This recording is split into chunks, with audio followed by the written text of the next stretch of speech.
In the glittering ballrooms of Victorian London, reputation was the only currency that mattered.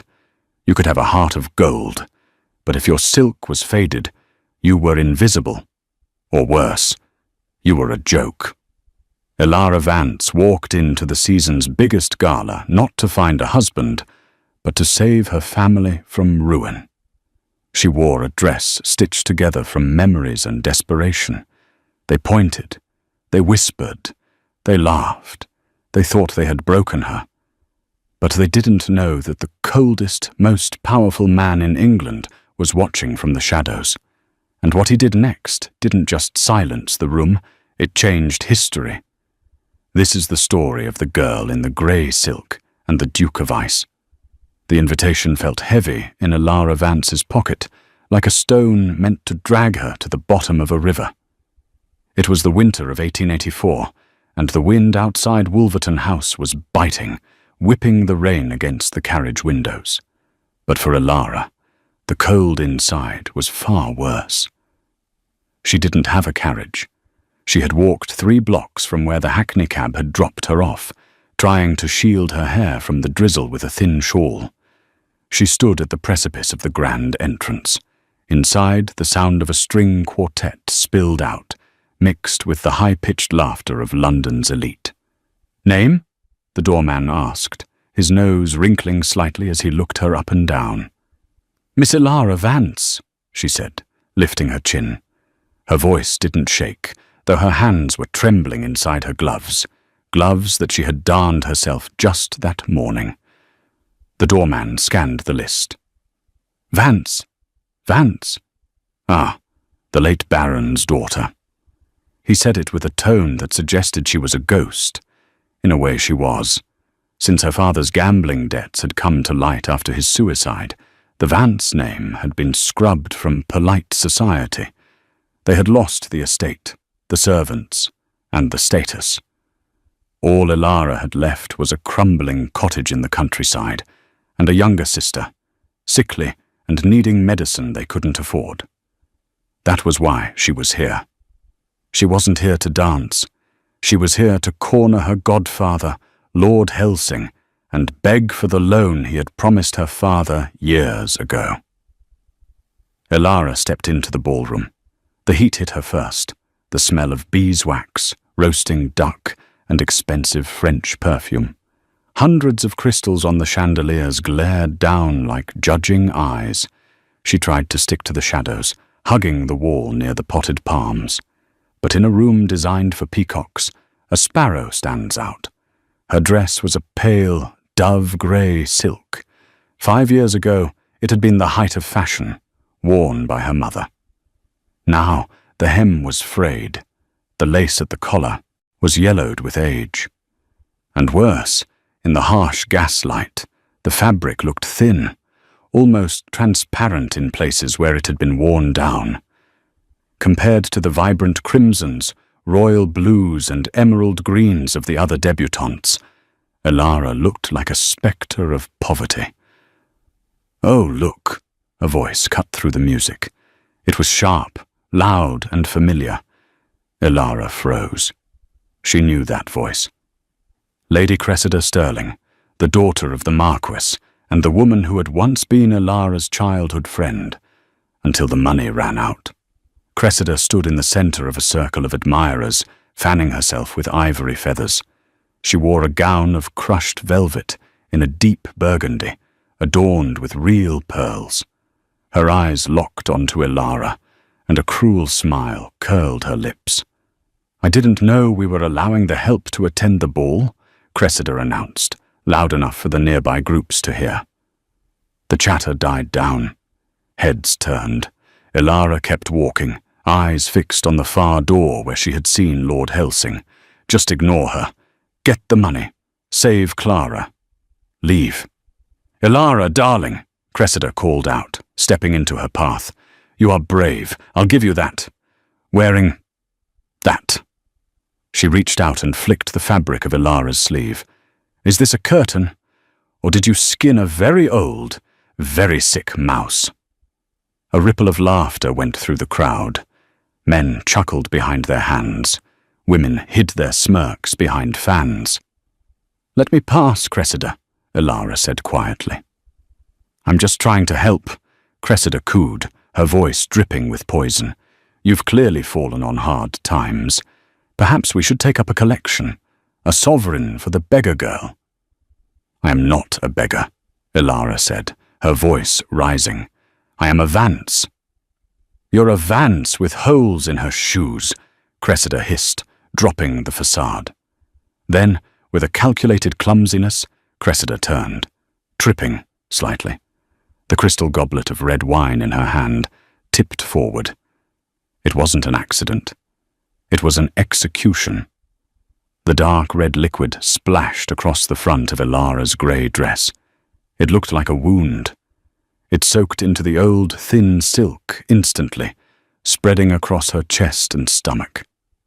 The music seemed to stop. The entire ballroom went silent. Elara gasped, the cold wine seeping through to her skin. She looked down at the ruin of her only dress, the only thing she had left of her mother. Tears pricked her eyes, hot and stinging, but she refused to let them fall. "Oops," Cressida said, not bothering to sound sorry. "Though, honestly, it's an improvement. Adds a bit of colour." The laughter that followed was brutal. It wasn't just a few people now, it was the whole room. They were laughing at her poverty, her shame, her destroyed dignity. Elara felt her chest tighten. She couldn't breathe. She needed to run. She turned toward the exit, the sound of their mockery chasing her like a pack of wolves. She took one step, then two, and collided with a wall. Not a wall, a chest, a broad, solid chest clad in impeccable black wool. She stumbled back, looking up. And up. The laughter in the room died instantly. It was as if someone had sucked the air out of the grand hall. Standing before her was Sebastian Thorne, the Duke of Blackwood. He was known as the Duke of Ice. Rumors swirled that he had no heart, that he had exiled his own brother for incompetence, and that he valued his shipping empire more than any human life. He was 32, devastatingly handsome with sharp cheekbones and eyes the color of a stormy sea and utterly terrifying. He never danced, he rarely spoke, he only observed, like a predator deciding which sheep to eat. Elara's heart hammered against her ribs. She had just run into the most powerful man in England while covered in wine and wearing rags.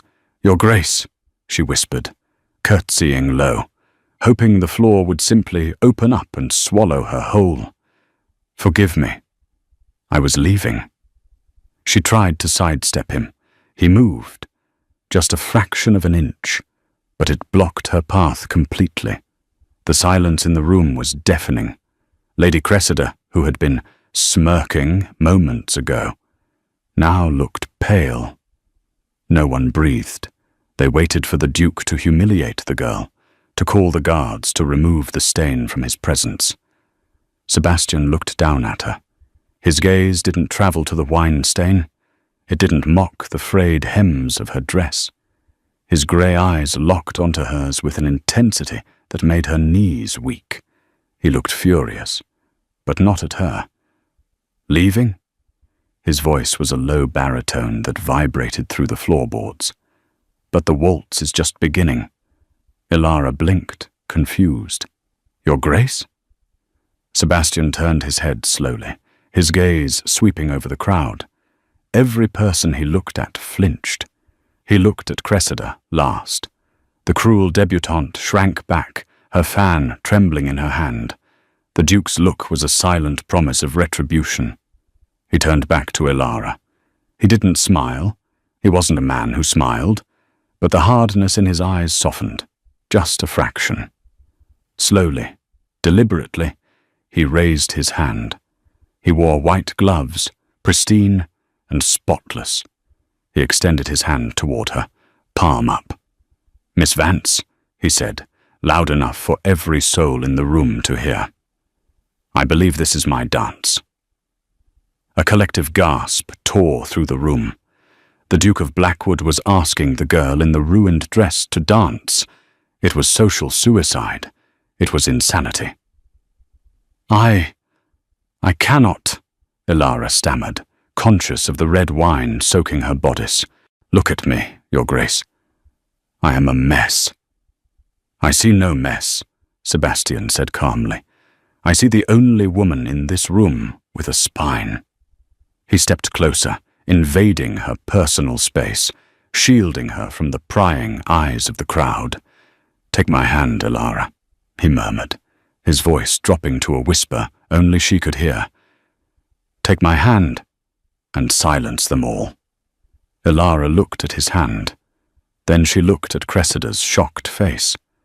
Then she looked at the crowd that had just been laughing at her. She took a deep breath, raised her chin, and placed her small, calloused hand into his large, warm one. I would be honored, Your Grace. As Sebastian led her to the center of the floor, the crowd parted like the Red Sea. The musicians, sensing the shift in power, hastily began to play the Blue Danube. Ilara had learned to waltz as a child, before the debts, before the hunger. But dancing with Sebastian Thorne was not like dancing with a boy at a country assembly. He moved with a predatory grace, powerful and precise. He placed a hand on her waist, right over the wet wine stain. He didn't flinch. He didn't care. Chin up, Miss Vance, he instructed as they began to turn. If you look down, they win. Look at me. Ilara forced her eyes to meet his. He was terrifyingly close. She could see the flecks of silver in his irises. She could smell sandalwood and cold rain on his coat. Why are you doing this? She asked, breathless as he spun her effortlessly. You don't even know me. I know you are the daughter of Arthur Vance, Sebastian said. I did business with your father once. He was a foolish man with money, but he spoke of you often. He said his daughter had a mind sharp enough to run the exchequer. Ilara felt a pang of grief. He left us with nothing. He left you with your name, Sebastian corrected. And tonight, you are lending that name to me. Ilara missed a step. Sebastian caught her instantly, his grip tightening to steady her. I don't understand. I am a pariah. Why would you want my name? Sebastian spun her again, faster this time. The room was a blur of colors. For a moment, Ilara felt like she was flying. The shame of the tattered dress faded, replaced by the adrenaline of being in the arms of the most dangerous man in London.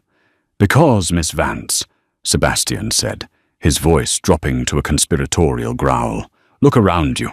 Every woman in this room is hunting me. They want my title. They want my fortune. My aunt, the Duchess, has threatened to cut off my access to the Blackwood shipping lines if I do not announce a courtship by the end of the season. She wants me to marry her choice.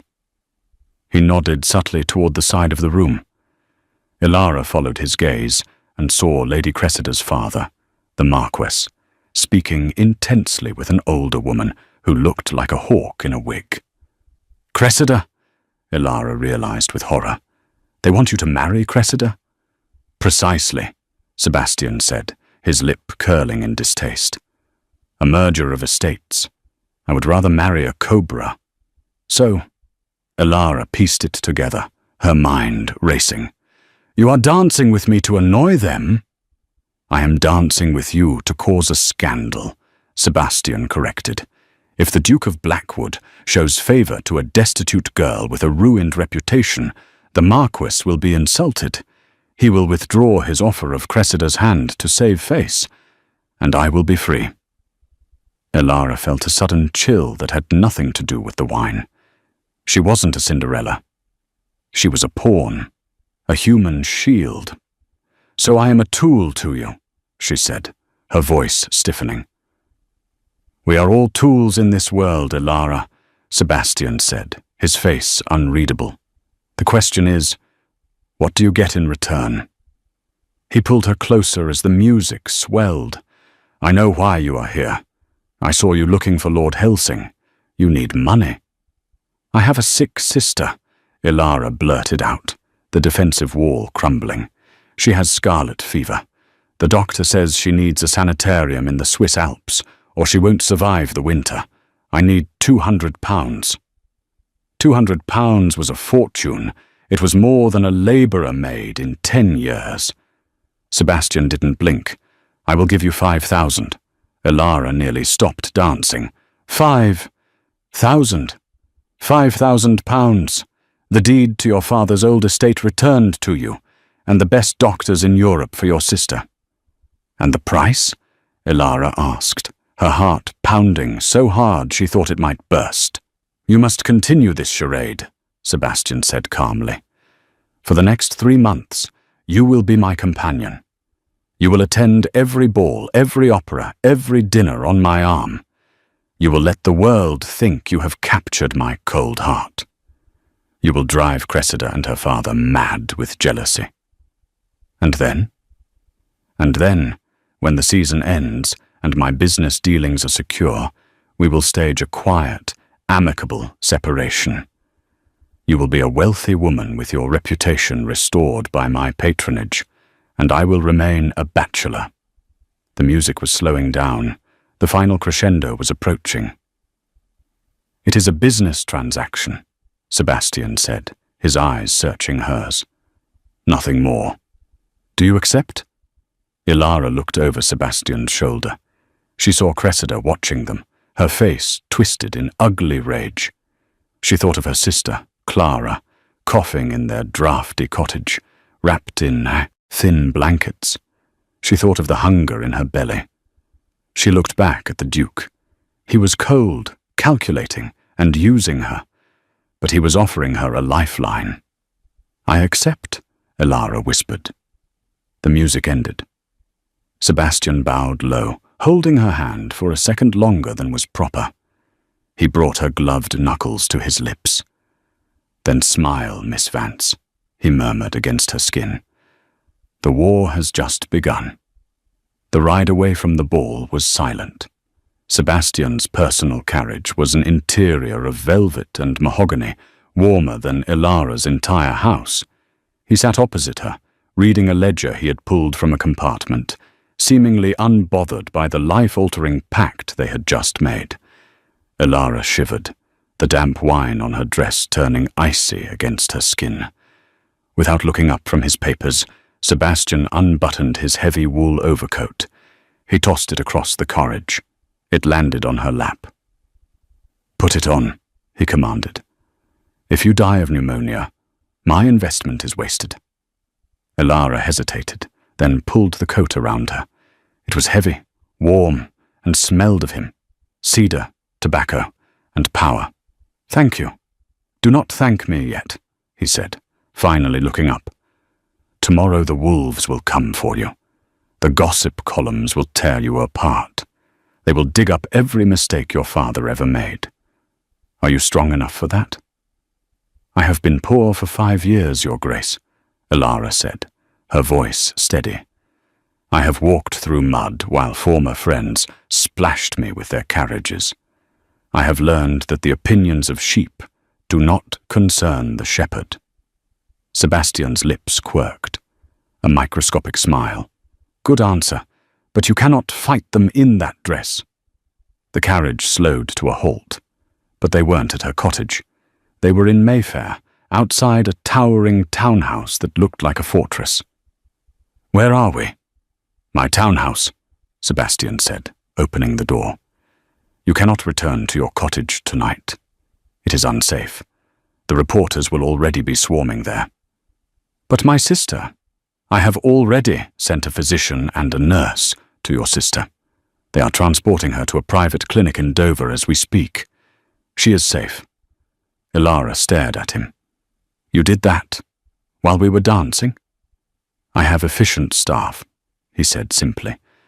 "Come, we have work to do." The next morning, Ilara's life changed with the violence of a thunderstorm. She was woken by a maid drawing heavy velvet curtains. Sunlight streamed into a room larger than her entire cottage. "Good morning, Miss Vance," the maid said, bobbing a curtsy. "His Grace has ordered the dressmakers. They are waiting in the drawing room." Ilara went downstairs in a simple dressing gown she found laid out for her. The drawing room was filled with fabrics: silks from China, velvet from Italy, lace from Brussels. 3 seamstresses stood at attention. Sebastian was standing by the fireplace, drinking black coffee. He looked up as she entered. "Burn the grey dress," he ordered the maid, pointing to the bundle of rags Ilara had worn the night before.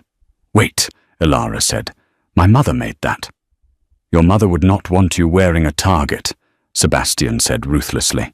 He gestured to the fabrics. "Choose. Nothing pastel. Nothing meek. You are the future Duchess of Blackwood in the eyes of the public. You must look dangerous." Ilara ran her hand over a bolt of fabric. It was a deep, midnight blue, almost black, with silver threading. It looked like the night sky. "This one," she said. "Excellent," Sebastian said. "And the red?" He pointed to a blood-red satin. "For the opera tomorrow." "Red?" Ilara asked. "Unmarried women don't wear red. It's scandalous." "Exactly," Sebastian said. "Cressida wears pink. You will wear red. You will not just enter the room, Ilara. You will conquer it." As the seamstresses began to measure her, pinching and pinning, Ilara caught her reflection in the tall mirror. The frightened girl from the night before was gone. In her place was someone new, someone who had the backing of a duke. But as she looked at Sebastian, who was back to reading his correspondence, she felt a strange pull. He was doing this for business. But when he had looked at her on the dance floor, she had seen something else, a loneliness that matched her own. "Your Grace?" she asked. "Sebastian," he corrected without looking up. "If we are to be lovers, you must call me Sebastian." The name felt strange on her tongue, intimate. "Sebastian. Why do you hate them so much? The society people?" Sebastian paused. He put down his paper. He walked over to her, stopping just inches away. The seamstresses held their breath. "Because," he said softly, his eyes dark. 10 years ago, when my father died and the estate was momentarily in debt, those same people who bow to me now laughed at my mother. They shut doors in her face. The stress killed her. He reached out and tucked a stray lock of hair behind Ilara's ear. His fingers were warm. "I see the same look in your eyes that I saw in hers," he whispered. "I couldn't save her, but I will be damned if I let them destroy you too." For the first time, Ilara realized that this wasn't just a business deal. It was revenge, and she was the weapon. But as she looked into his stormy eyes, she realized she didn't mind. She wanted to burn their world down just as much as he did. "Make the dress tight," Ilara said to the seamstress, her eyes never leaving Sebastian's. "I want them to stop breathing when I walk in." Sebastian smiled, a real, dangerous smile. "That's my girl." The Royal Opera House in Covent Garden was the heart of London's judgment. To attend was to be seen. To be seen was to be evaluated. When the carriage arrived, the gas lamps of the theatre facade were already glowing against the London fog. Ilara felt her stomach twist. The dress Sebastian had chosen was scandalous. It was a deep, blood-red velvet, cut lower across the chest than was strictly proper for a debutante, and tight enough to show every curve of her figure. Around her neck sat a necklace of garnets and diamonds that weighed more than her entire life's earnings. "You look like a queen going to an execution," Sebastian observed, watching her from the shadows of the carriage. "Are you afraid?" "Terrified," Ilara admitted. She smoothed the velvet over her lap. "They will whisper." "Let them," Sebastian said, leaning forward. He adjusted the necklace at her throat, his fingers grazing her skin, sending a jolt of electricity through her.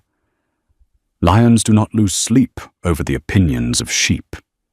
Tonight, you are a lioness. Do not forget that. The footman opened the door. As Ilara stepped out onto the cobblestones, the flash of red caught the eye of the crowd instantly. Silence rippled outward from the carriage like a wave. Then, Sebastian stepped out behind her. He offered his arm, his face a mask of bored arrogance. They walked up the grand staircase. Heads turned, fans snapped shut. Is that the Vance girl? In red? Has she no shame? Look at the jewels. Look at him. Ilara kept her head high, fixing a cool, detached smile on her face. She spotted Lady Cressida near the entrance to the grand box.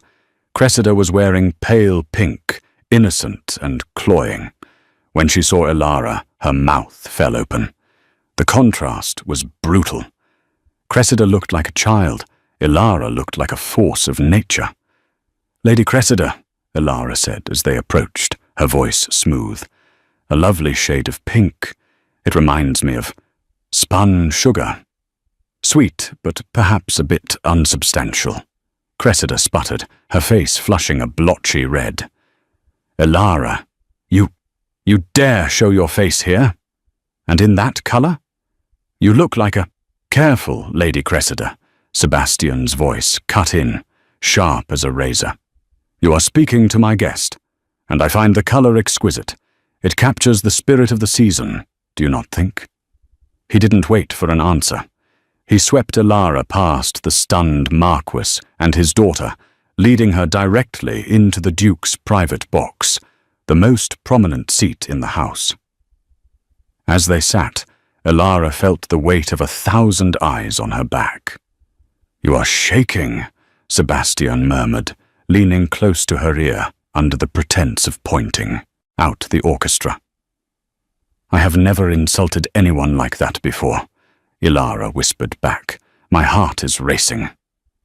"It gets easier," Sebastian said. "Cruelty is a language they understand. Kindness confuses them." The opera began. Verdi's La Traviata. But the real drama was in the box. Throughout the performance, Sebastian played the part of the enamored lover perfectly. He poured her water. He whispered in her ear. He let his hand rest possessively on the back of her chair. But as the second act began, the atmosphere shifted. Ilara looked down at the stalls and saw a man staring up at their box. He was younger than Sebastian, with the same dark hair, but a softer, weaker chin. He watched them with a mix of hatred and hunger. "Who is that?" Ilara asked.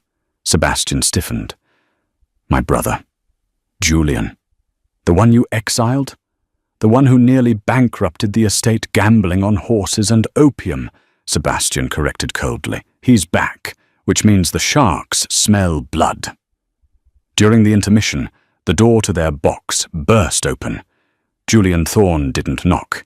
He strode in, smelling of brandy and cheap perfume. "So it is true," Julian sneered, ignoring Ilara and looking straight at Sebastian. "The Ice King has melted for a beggar." "Get out, Julian," Sebastian said, not rising from his seat. "I just wanted to see the creature you bought," Julian said, turning his watery gaze to Ilara. He looked her up and down with grotesque familiarity. "Not bad, brother. A bit thin for my taste, but I suppose desperation makes her pliable."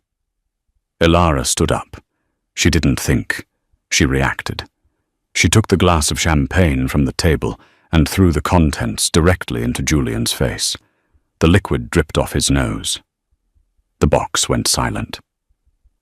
"You are mistaken, sir," Ilara said, her voice ringing with an authority she didn't know she possessed. "I am not bought, but you are clearly sold to the bottle. Leave us before you embarrass the family name further." Julian stood frozen, shock replacing his sneer. He wiped his face, looked at Sebastian's dark, warning expression, and turned on his heel, fleeing the box. Elara sank back into her chair, her hands trembling violently. I'm sorry. I shouldn't have. Sebastian began to laugh. It was a low, rusty sound, as if he hadn't used it in years. He looked at her with something that wasn't just admiration, it was heat. Genuine, dangerous heat. "Do not apologize," Sebastian said. "That was the most magnificent thing I have ever seen." He reached out and took her hand, stripping off her glove. He pressed a kiss to the inside of her wrist, right over her pulse. "You are dangerous, Elara Vance," he murmured. "I think I might be in trouble." For the first time, Elara realized that the charade was failing, not because they were bad actors, but because the lines were disappearing. She wasn't pretending to admire him anymore, and the way he looked at her, that wasn't acting. 2 weeks later, the scandal moved to the country. Sebastian invited 20 of the most influential members of the peerage to Blackwood Manor for a hunting weekend. It was the final move in his plan, to parade Elara in front of them as the mistress of his house in all but name, forcing Cressida's father to withdraw his marriage offer in disgust. The manor was a Gothic sprawl of stone and ivy, surrounded by dark forests. It was beautiful and imposing, just like its master. Elara was given the Queen's suite, a room connected to Sebastian's by a library. Every night they met in the library to discuss the strategy for the next day, but the meetings were becoming longer, more personal. On the third day, a fox hunt was organized. Elara was an excellent rider, a skill from her childhood before the money vanished. Sebastian had gifted her a black mare named Shadow. The morning was crisp and foggy. The riders gathered in the courtyard. Cressida was there, naturally, looking uncomfortable on a docile pony. "Be careful, Elara," Cressida called out loudly. "The woods are treacherous. One could easily fall." "I'll be fine, Cressida," Elara replied, adjusting her gloves. "I know how to handle wild things." She glanced at Sebastian as she said it. The hunt began. The horn blew, and the horses thundered into the tree line. Elara rode hard, the wind whipping her hair. She felt free. For a moment, she forgot the debts, the sick sister, the lies. She was just a girl on a horse, chasing the wind. She outpaced the group, turning down an old logging path. Suddenly, a crack of thunder shook the sky. The weather turned instantly, a heavy deluge of rain blinding her. Shadow spooked at a lightning strike, rearing up. Elara lost her stirrup. She was thrown from the saddle, hitting the wet earth with a sickening thud. The world went black for a second. When she opened her eyes, pain radiated from her ankle. She tried to stand, but collapsed with a cry. "Elara!" Through the rain, a dark rider emerged. Sebastian. He didn't wait for his stallion to stop. He vaulted off while the horse was still moving. He was at her side in an instant, his expensive coat muddy, his face pale with terror. "Are you hurt?" he demanded, his hands checking her arms, her head. "My ankle," she gasped. "I think it's twisted." Sebastian cursed. He scooped her up into his arms as if she weighed nothing. "The storm is getting worse. We can't make it back to the manor. There's a gamekeeper's cottage nearby." He carried her through the rain, kicking, opened the door of a small, abandoned stone hut. It was cold and dusty, but dry. He set her down on a pile of old blankets and immediately knelt to inspect her ankle. His hands were gentle, probing the swelling. "It's not broken," he concluded, his voice rough. "Just a bad sprain." He sat back against the wall, running a hand through his wet hair. He was breathing hard. "You terrified me," he admitted quietly. "When I saw your horse come back without you." Elara looked at him.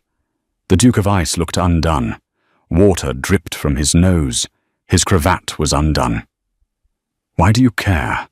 Elara asked softly. "It would have been inconvenient for your plan if I died, but surely—" "Stop it," Sebastian growled. He crawled over to her, grabbing her shoulders. "Stop talking about the plan. Do you think I care about the plan right now?" "Then what is it?" Elara challenged, her heart pounding. "Tell me, Sebastian, because I am confused. You hold me like I am precious, then you shut me out. You look at me like you want to kiss me, but you never do." "Because I cannot!" Sebastian yelled, the sound echoing in the small hut. He stood up and paced the small room. "You don't know what I am, Elara. You see the wealth. You see the title. You don't see the rot." "Show me," she said. "My father didn't just die," Sebastian said, turning to face her, his silhouette dark against the lightning outside. "He went mad. Syphilis. It eats the mind. I watched him scream at invisible demons. I watched him destroy my mother.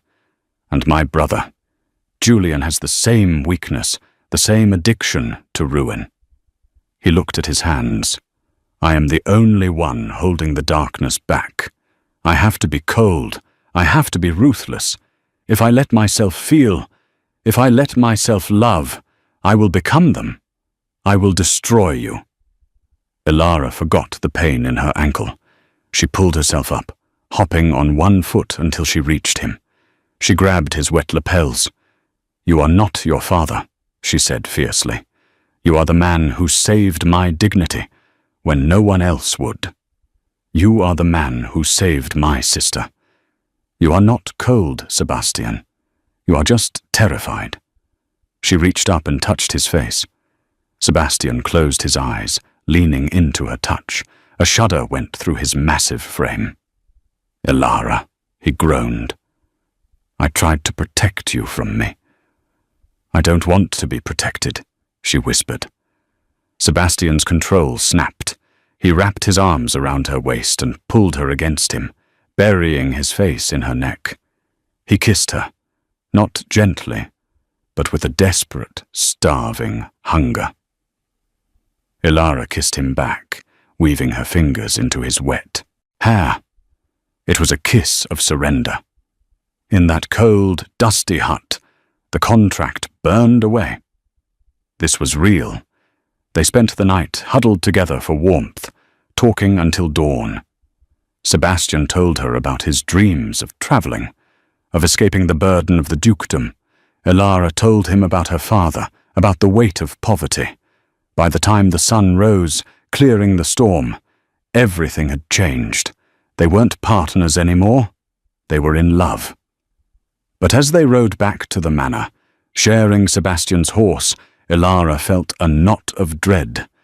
Happiness in her experience was usually the calm before a terrible storm.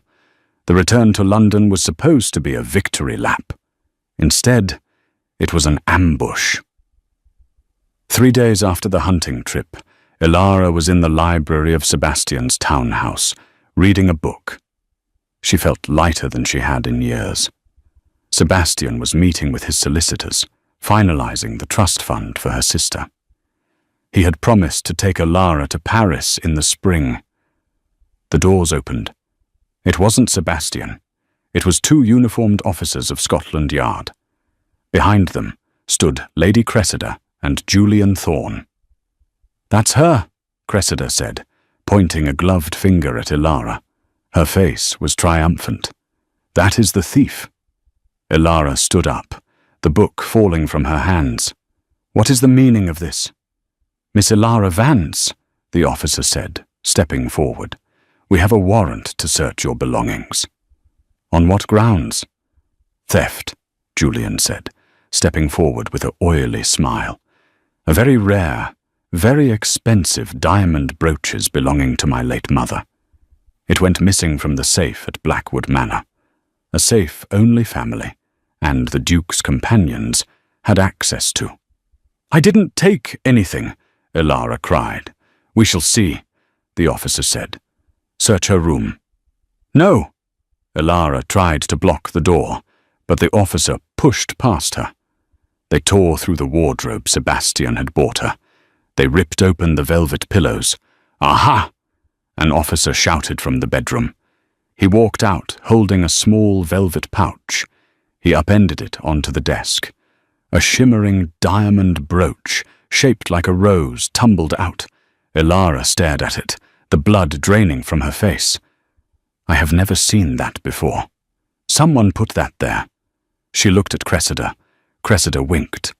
"Caught red-handed," Julian crowed, "stealing from the man who took her in. Classic Vance behavior. Like father, like daughter."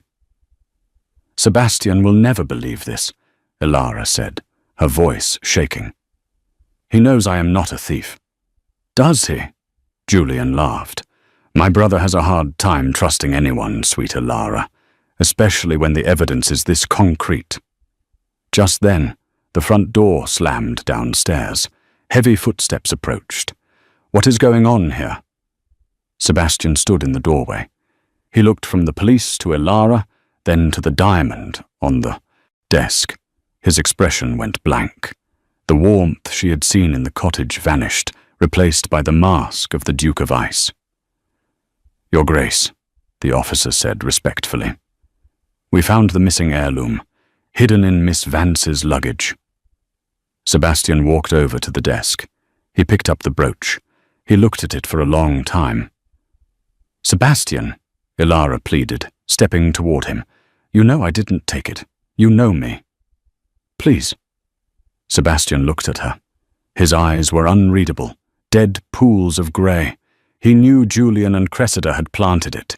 He was a genius strategist. He saw the trap immediately. But he also saw the police. He saw the scandal that was about to erupt. If he defended her, they would drag her through the courts. They would bring up her father's suicide, her debts, everything. She would be destroyed by the press, labelled a whore and a thief, and potentially thrown in prison. The only way to save her from prison was to dismiss the charges and exile her himself. He had to be the villain to save her life. "I see," Sebastian said, his voice devoid of emotion. "Sebastian?" Ilara whispered, a cold stone forming in her gut. Sebastian turned to the officer. "There will be no charges." "Your Grace?" the officer asked, confused. "But she stole—" "I said there will be no charges," Sebastian roared, making everyone jump. He took a breath, composing himself. "However, I cannot harbour a thief." He turned to Ilara. He made his eyes cold. He forced himself to look at her with disgust, though it broke his heart. "Get out," he said. Ilara felt like she had been shot. "What?" "You heard me," Sebastian said, turning his back on her. "Take your things. Leave the dresses. Leave the jewels. Take only what you came with. And get out of my house." "You don't mean that," Ilara sobbed, reaching for his arm. He flinched away from her touch. "I should have known," he said, reciting the lines he had to say to make her leave, to make her hate him so she would go quickly. "A Vance is always a Vance. You wanted the money. You got greedy." "I loved you," Ilara screamed. "Love?" Sebastian laughed, a cruel, sharp sound. "It was a transaction, Ilara. I bought a service. The service is concluded." He looked at the butler. "Escort Miss Vance to the street." Ilara stared at his back. He wouldn't turn around. She realized then that he wasn't just the Duke of Ice. He was a monster. She wiped her tears. She didn't say another word. She went to the room, changed back into her old, mended grey dress, the one she had arrived in, and walked down the stairs. She walked past a triumphant Cressida and a smirking Julian. She walked out, the heavy oak doors into the London rain. The door slammed shut behind her. Ilara Vance was alone again. No money, no reputation. And this time with a heart shattered into 1,000,000 pieces. Inside the house, Sebastian listened to the door close. He waited until he was sure she was gone.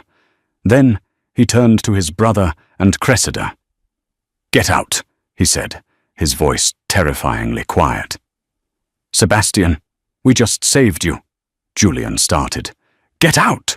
Sebastian screamed, picking up a heavy crystal vase and hurling it at the wall. It shattered near Julian's head. "If I see either of you again, I will kill you." They fled. Sebastian stood alone in the silence of his empty house. He walked to the window and watched the small, grey figure disappearing into the rain. He placed his hand against the glass. "Forgive me, Elara," he whispered into the empty room. "Forgive me." 3 weeks had passed since Elara was thrown out of the townhouse. 3 weeks of rain, grey skies, and a silence that felt heavier than the poverty she had returned to. She had found a small room in a boarding house in East London, paying her rent by sewing hems for a harsh dressmaker. It was a cruel irony. She spent her days stitching silk gowns for women who would dance with men like Sebastian, while her own fingers pricked and bled in the dim light. She told herself she hated him. She told herself the Duke of Blackwood was exactly who the world said he was, a monster made of ice. But at night, when the wind rattled the thin window pane, she could still feel the phantom warmth of his coat around her shoulders. She missed him with a physical ache that no amount of anger could numb. Meanwhile, in Mayfair, the monster was hunting. Sebastian had not slept in days. He looked nothing like the polished aristocrat who had ruled the ballroom. His eyes were rimmed with red, his jaw unshaven. He had banned everyone from his study, turning it into a war room. He knew Julian and Cressida were guilty. He just needed the paper trail. It came late on a Tuesday night. His private investigator, a gruff man named Mr. Finch, kicked open the study door. "Found it," Finch said, slamming a ledger onto the mahogany desk. "It wasn't easy. Your brother used an alias, but he's sloppy." Sebastian opened the ledger. It was the transaction log of a notorious fence in the darker part of the city. There, dated 2 months prior, long before Elara had even arrived, was the entry: "Diamond Rose Brooch. Seller, J. Thorne." Sebastian stared at the entry. Julian had sold their mother's brooch to pay off gambling debts months ago. The brooch, found in Elara's bag, was a paste replica, a cheap fake, purchased to frame her. A terrifying calm settled over Sebastian. The ice was gone. All that remained was fire. "Get the carriage," Sebastian ordered, his voice low and deadly, "and send a message to the Marquess. Tell him I am hosting an engagement dinner tonight, and he and his daughter are the guests of honor."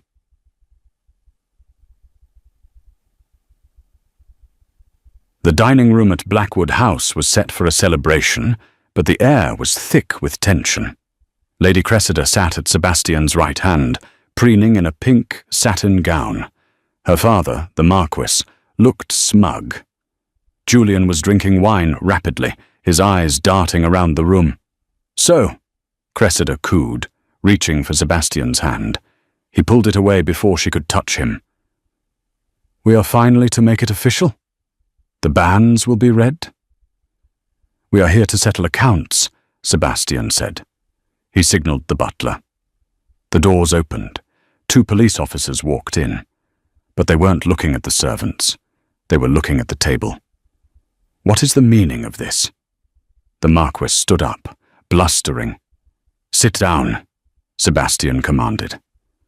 The power in his voice cracked like a whip. The Marquis sat. Sebastian stood up. He threw the ledger onto the center of the table. It landed with a heavy thud, knocking over a crystal glass. 2 months ago, Sebastian began, his eyes boring into his brother. A diamond brooch was sold to a fence in Whitechapel. The man who sold it used my name. But he had your signature, Julian. Julian dropped his wine glass. It shattered, red wine pooling on the tablecloth, a grim echo of the spill that had started everything. "That's a lie!" Julian screamed. "I have the broker in the kitchen," Sebastian said calmly. "Shall I bring him in to identify you?" Julian turned pale. Sebastian turned his cold gaze to Cressida. "And you? You knew. You provided the replica. You conspired to frame an innocent woman because you were jealous that she had more dignity in her little finger than you have in your entire bloodline." "Sebastian, please," Cressida whimpered, her face crumbling. "I did it for us. She was a nobody." "She was everything," Sebastian roared, slamming his fist onto the table. "And you took her from me." He turned to the officers. "Arrest my brother for theft and fraud, and escort the Marquis and his daughter out. If they ever step foot on my property again, I will have them charged as accomplices." As Julian was dragged away, screaming, and Cressida wept into her napkin, Sebastian didn't watch. He was already moving toward the door. "Where are you going, Your Grace?" the butler asked. "To fix the only mistake that matters," Sebastian said. He grabbed his coat. "I'm going to get her back." Ilara was packing her meager trunk. She couldn't stay in London. The Hyoboho memories were too painful. She had saved enough for a train ticket to the north, where she could disappear completely. She heard the sound of a carriage thundering down the narrow cobblestone street outside. It was too fast, too loud for this poor neighborhood. She ignored it, folding her grey dress. Then, heavy boots pounded up the stairs. The door to her room burst open. Ilara spun around, clutching the dress to her chest. Sebastian stood in the doorway. He was breathless, his hair wind-blown, his cravat undone. He looked wild. He looked nothing like a duke. "Ilara." "Get out," she whispered, backing away. "Haven't you done enough? I have nothing left for you to take." "I didn't come to take," Sebastian said, stepping into the small, shabby room. He looked at the peeling wallpaper, the cold grate, the single candle. The sight of her poverty broke him. "I came to beg." "Beg?" Ilara laughed bitterly. "The Duke of Ice doesn't beg. He commands. He exiles." "I had to," Sebastian cried. He closed the distance between them, but stopped just short of touching her. "Don't you understand? Julian planted the evidence. The police were there. If I had defended you, they would have arrested you. They would have put you in a cell. The only way to keep you free was to play the part, to make them think I was discarding you." Ilara stared at him. The cruelty. It had been a shield.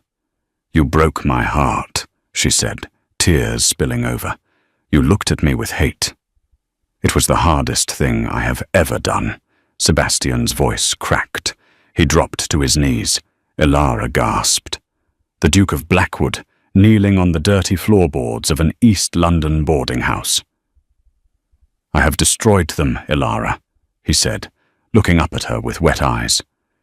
"Julian is in prison. Cressida is ruined. But none of it matters. The house, the title, the money. It is all ash without you. You were the only fire I ever felt." He reached into his pocket. He didn't pull out a diamond ring. He pulled out a crumpled piece of paper. It was the deed to her father's old estate. "I bought it back," he said. "It's yours. Whether you forgive me or not, you are safe. Your sister is safe. You never have to worry again." Ilara looked at the deed, then at the man. He wasn't offering her a transaction this time. He was offering her his surrender. "I don't want the estate, Sebastian," she whispered. He flinched, looking down. "I understand. I am unforgivable." "I don't want the estate," she repeated, taking a step closer. She reached down and took his face in her hands, forcing him to look at her. "I want the man who wrapped his coat around me when I was cold. I want the man who danced with me when everyone else laughed. Sebastian's eyes widened. He is yours, he choked out. He has always been yours. Then stand up, Your Grace. She smiled through her tears. I believe this is our next dance. Sebastian stood and pulled her into his arms, burying his face in her hair. He kissed her, and this time there was no audience, no scheme, no pretense. Just two broken people who had healed each other.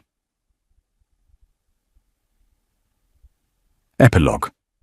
The wedding of the Duke of Blackwood was the event of the decade, but it wasn't held in a grand cathedral. It was held in the gardens of the recovered Vance estate. The bride did not wear white. She wore a gown of shimmering silver silk, reminiscent of the grey dress she had once worn, but woven with diamonds. As they took to the floor for their first dance, the crowd watched in awe. They didn't whisper this time. They didn't laugh. Sebastian looked down at his wife. Are you ready to face them, Duchess? Ilara looked at the crowd, then up at the man who loved her. Let them look, she said. I only see you. And as the music swelled, the girl in the grey silk and the Duke of Ice spun around the floor, warm, happy, and victorious. And that is the story of Ilara and Sebastian. It reminds us that true worth isn't found in the silk you wear or the titles you hold, but in the strength of your character. Ilara walked into that ballroom with nothing but her dignity, and she walked out with the heart of a king. The world tried to shame her for her poverty, but in the end, her integrity shone brighter than any diamond. It also teaches us that sometimes the coldest exteriors hide the deepest wounds. Sebastian needed Ilara's warmth just as much as she needed his protection. It's a beautiful reminder that even when things look their darkest, when the whole room is laughing at you, your next dance could change your life forever. I hope this story touched your heart as much as it did mine. If you enjoyed the journey of the girl in the grey silk, please hit that like button. It really helps the channel grow and lets me know you want more historical romances like this one. Don't forget to subscribe and click the bell icon so you never miss a story.